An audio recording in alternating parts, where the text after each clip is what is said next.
Hey, it's Board Game News.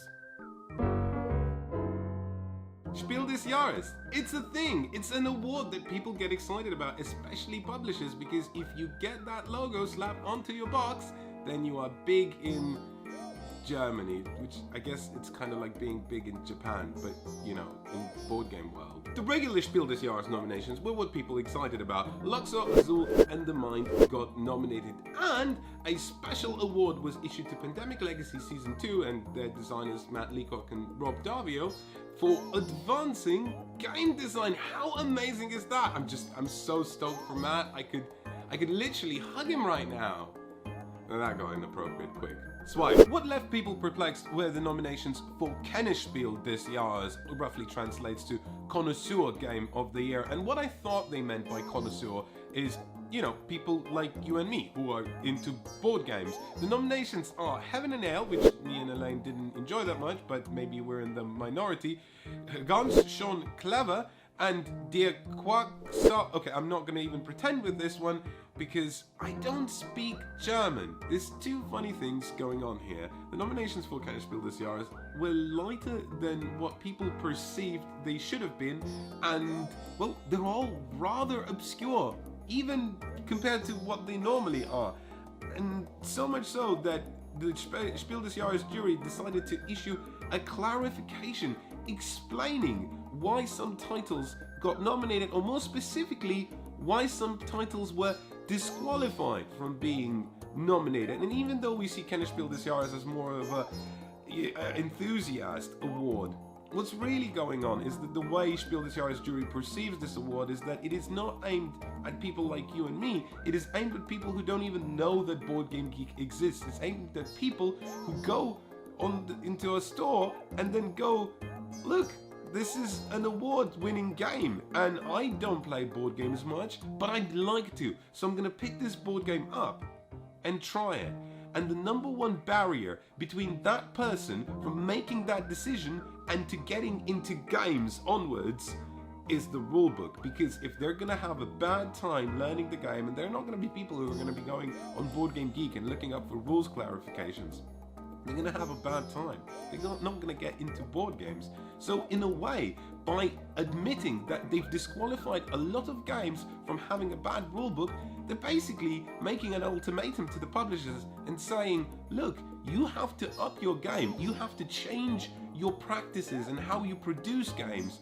Otherwise, you're not going to get recognized by us. And I get behind that 100%. And actually, I would love it if the jury doubled down next year even further and said, do you know what, we're gonna disqualify games based on bad artwork. And you might say, okay, why does that matter? Artwork's just, you know, A, subjective, and B, if the game's good, it doesn't matter. But again, we're talking about those people who just pick games up from shelves. And the number one thing that gets them excited about picking up a game from a shelf is good artwork, because that's the first thing they see, and that's how they kind of perceive the game. They do judge that book by the cover.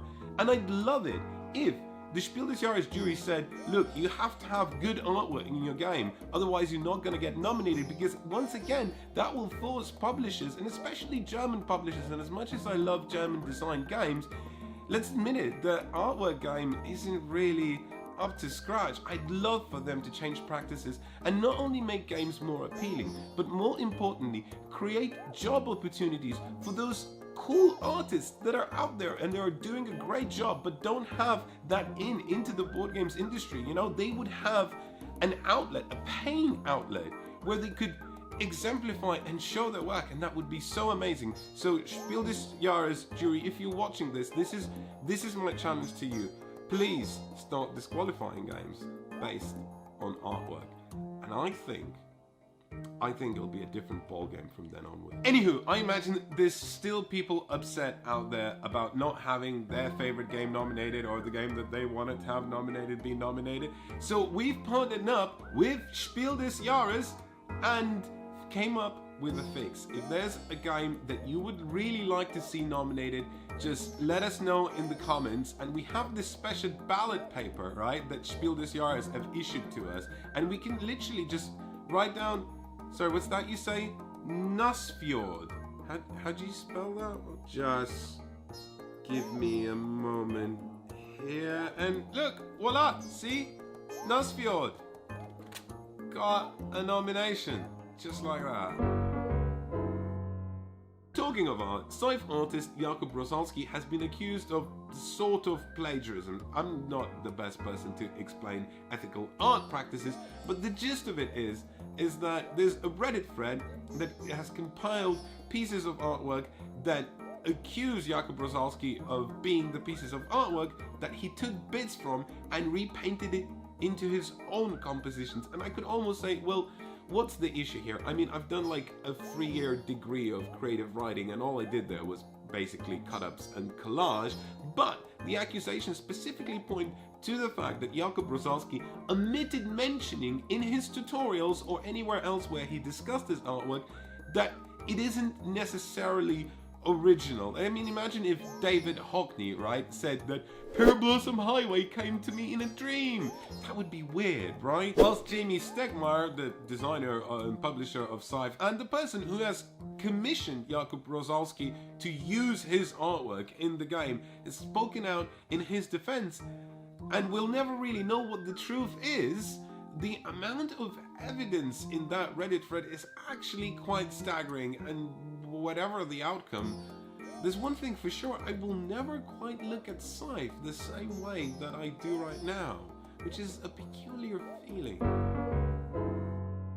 Do you like farming with your partner? That's not a euphemism. There's a new edition of Agricola, All Creatures Big and Small, and if you didn't think that title was too long, then you can add a hyphen or a colon on it and slap that big box logo, because Agricola All Creatures Big and Small won't just be Agricola All Creatures Big and Small, it will now be Agricola All Creatures Big and Small with more buildings big and small, and even more buildings big and small, which are the 2 expansions that have been released previously and have all been slapped together into a single version. But not just that, it is also getting a component upgrade, and instead of the regular animals, you will get live animals in the box. Oh my god, will they not stop with the component blinging?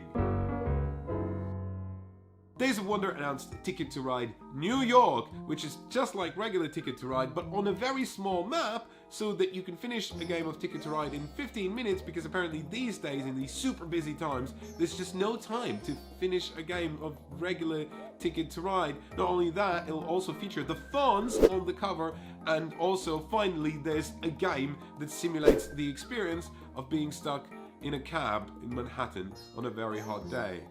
Hey!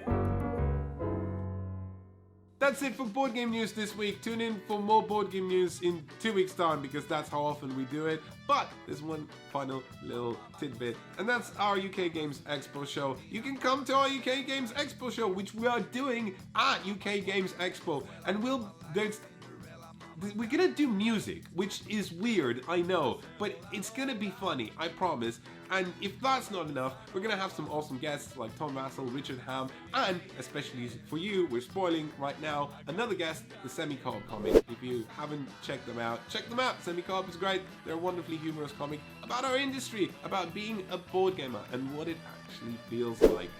And you can meet them there, which is exciting, and why you should be there on Saturday, 9 PM, NEC, Birmingham, UK Games Expo, toot sweet. Be there, or we're gonna have words.